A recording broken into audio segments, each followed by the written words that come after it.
Olha, quando a pessoa conhece o verdadeiro Deus, como o salmista que escreveu o Salmo 119, versículo 14, conhecia, ela faz declarações que por milênios, enquanto durar o mundo, a humanidade estiver por aqui, vão ser beneficiadas.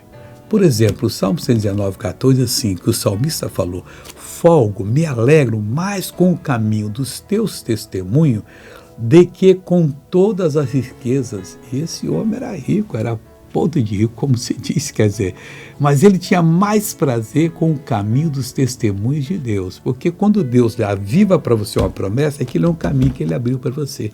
Só tem coisa boa ali. Creia e vá fundo. Essa pessoa vai contar uma bênção, eu já volto. Deus me curou agora. O que ele curou? Tô nas pernas que eu não podia baixar assim. Abaixa tudo aí, José, agora.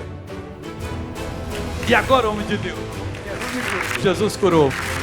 Agora eu quero orar por você. Ah, meu Deus, em nome de Jesus Cristo, eu queria também ter essa capacidade que o salmista tinha de folgar mais com o caminho dos teus testemunhos do que com todas as riquezas. Pai, eu acho que todos nós queremos. Então ajuda-nos, porque isto é para nós, em nome de Jesus.